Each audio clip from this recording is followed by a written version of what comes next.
Happy to welcome Lex Chase to the podcast as part of the official 2016 GRL blog tour.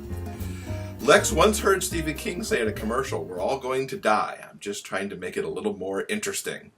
Now she's on a mission to make the world a hell of a lot more interesting, weaving tales of cinematic, sweeping adventure, and depending on how she feels that day, she sprinkles in high-speed chases, shower scenes, and more explosions than a Hollywood blockbuster. Her pride is in telling stories of men who kiss as much as they kick ass. Lex is a pop culture diva, which we love here on the Big Gay Fiction podcast, by the way. Her DVR is constantly backlogged. She has an intense emotion about Hannibal's Hannagram and unapologetically loved the ending of Lost.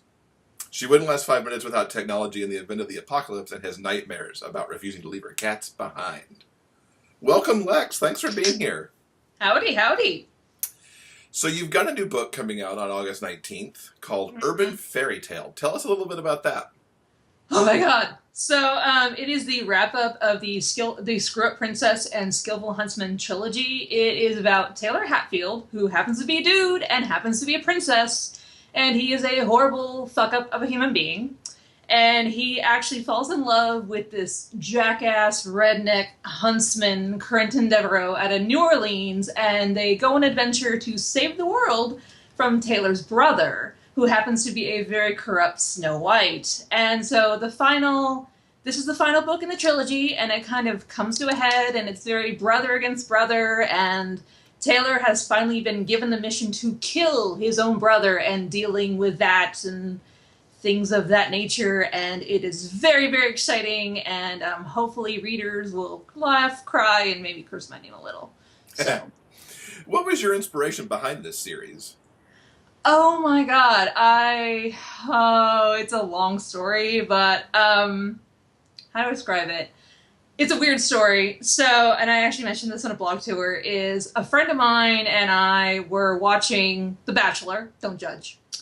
And it was a season with Emily. I don't know if you remember her, blonde, Southern belle kind of thing. And she would say, "I declare and bless your heart." Total Southerner, right?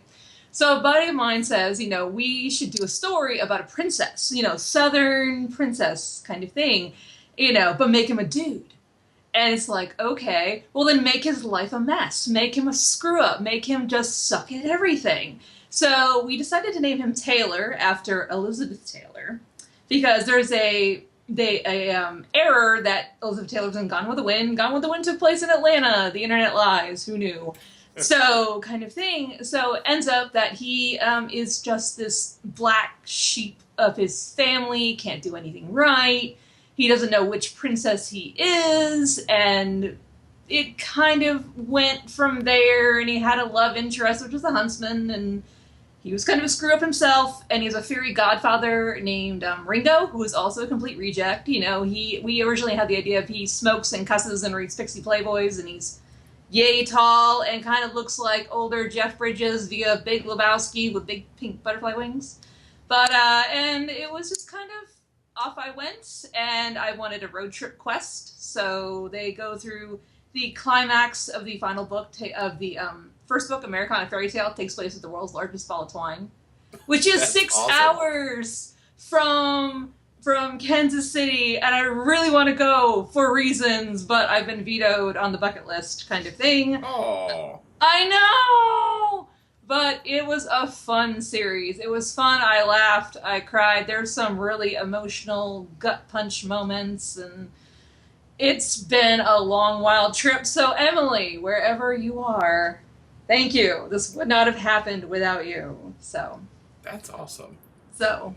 So I get with your stories that you do these, this deep, complex story that, takes books to tell. Now, from your bio and the intro, we know that you've also got this thing for TV. What draws you into these kind of stories? I am a big TV nerd. Huge. But the thing is, it has to grip me, and I want stories that make me feel something and make me think and make me kind of go to a different place. Embarrassing fun fact, and people are going to scorn me forever. I am not a big reader. I suck at it. I'm really, really terrible at it. But I learned storytelling through watching TV or movies or film, because it's kind of like, I can read a fight scene in a book, and you can tell me what a kick and a punch is, but I'm not going to know what it is unless I see it, and the bones cracking, and the explosions, and the colors, and, facial expressions, and kind of like, one thing I always talk about in Lost is, the guy who plays Jack Shephard, Matthew Fox, has a certain gesture he makes when he's upset. He does this, like, head twitch thing, and, people are like, oh, yes, that, but, I love shows that make me think. And, when I was a part of the Lost fandom, and the fandom never really dies, is we had the theories and the message boards and, the symbolism of this color means this and this symbol means that, and the Dharma Initiative logo is about this, and, it's very... I love intelligence. Reality TV is stupid. It's popcorn for the brain. And if I'm going to watch popcorn for the brain, I'm going to be on my phone, I'm going to be on Twitter. I want stuff that's appointment television, and I have to sit and pay attention. And then when it's over, I'm like, what the hell just happened? I grew up on Twin Peaks, Wild Palms, Max Headroom. That was my jam. Oh, so Max Headroom. Yeah. Remember Max Headroom? Oh, yeah. So, yeah. I mean, I was yay high, but, 5 minutes in the future, that was my jam. That was my thing. So, yeah. Now, you categorize Lost as your all-time favorite show. Yes. And you've talked a little bit about it there, but what was it about it? The people or the huge mythology that was going on there? Or? For me, it was actually the philosophy of all things. It was the deep thinker show kind of thing. It was one of those you had to get on the ground floor. You had to watch from episode 1, or if you just kind of like, oh, I'll join on season 3, I have no idea what's going on. You will not. It was one of those shows that you had to be there.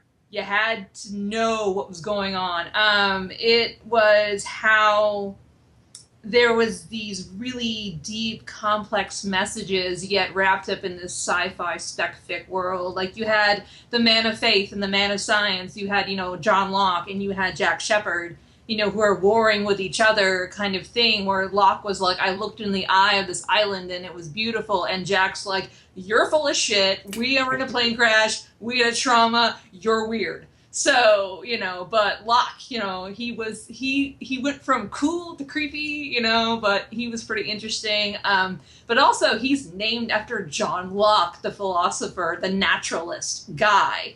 And then you have my dearest favorite character is Desmond Hume, who is named after David Hume, which is one of my favorite philosophers. I'm a nerd. I'm just a nerd for philosophy. But, and, you have these stories of how these characters, you meet them first off. They're like, they survived this trauma together. They have this first impression of each other. But then you get into their stories, their backstory, and realize, oh shit, these guys are really not what they seem. And, you take all these first impressions of people and, like, you kind of, okay, I'm trapped on this island with this person that may or may not kill me, so what do I do about that? And then you get into things where this island is really not what it seems. You have the smoke monster, which, what the hell was that? Of course, now we know. Spoiler. But, I will never tell! I know, the grace period has passed. You should all know this by now. But, you have things like the Dharma Initiative, like, who the hell are those people? And then you have the others, but the others were the Dharma Initiative, but what the hell is that? It was all a big psychological experiment, and how they incorporated things like the Skinner box, which is another psychological experiment kind of thing, which anyone at GRML can come up to me and ask me, and their eyes will probably glaze, and I'll be like, oh my god. So, but I loved how I was one of those people that Damon Lindelof gave an interview saying 25% of you will love the ending, 75% of you will absolutely despise it. I loved it. I will take anyone on the carpet over it. I loved it. And I'm shaking thinking about it. But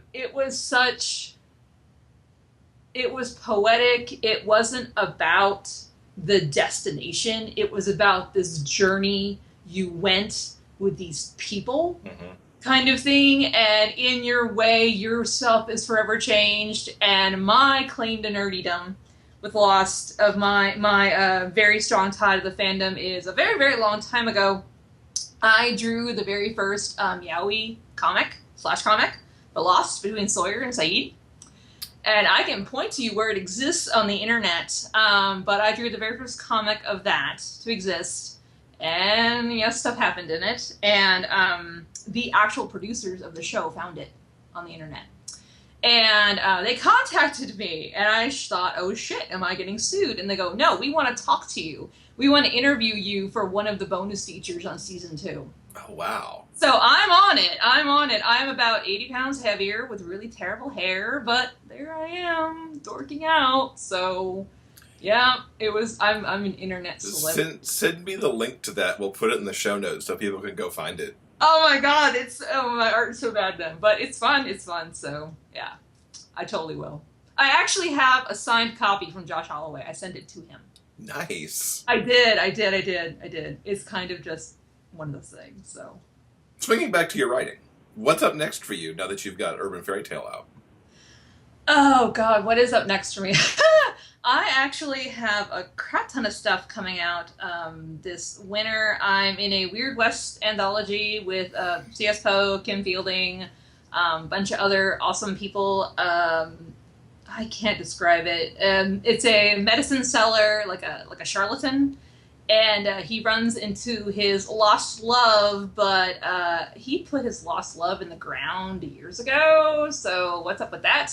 I also have a contemporary coming out this States of Love. It is called The Unlikely Prospect, and it is a love story between a Maine lobsterman and a first grade teacher. And I'm actually from Maine myself, so Maine pride.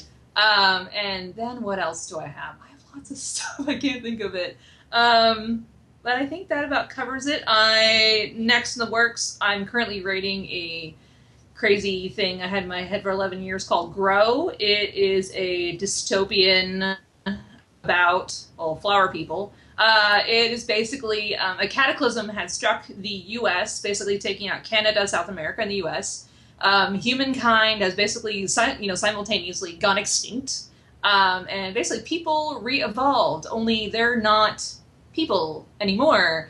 They look humanoid like you and I, but they are actually part plant, and they're called blooms. And basically all of Europe and every else of the world, all their military forces are combining about what the fuck do we do about this? I don't know. So my main guy is a dude named Iris, who is an iris. And actually it's about the language of flowers. So the flower they're named after is what they do. So Iris is flower of inspiration. He's going to inspire a revolution. So it's going to be fun and exciting and explosions and flower people. Just go with it. Interesting. Okay. So, what are you looking forward to in Kansas City this year? Not the largest ball of twine. I miss it. I want to go. I'm looking forward to reconnecting with readers. I didn't go to San Diego last year because I'm poor and can't afford it. Please buy my books.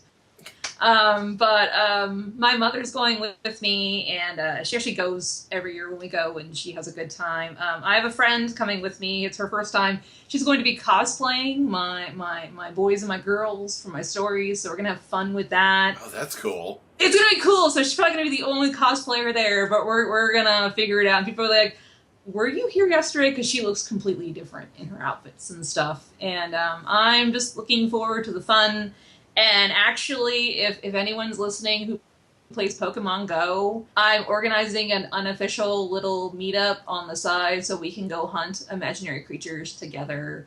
I'm level 19, by the way. I'm very proud of level 19. My mother is level 20, chasing the dream. So, yeah. So anyway, Pokemon Go, Team Mystic. So. Cool. Anyhow. And what's the best way for everyone to keep up with you online?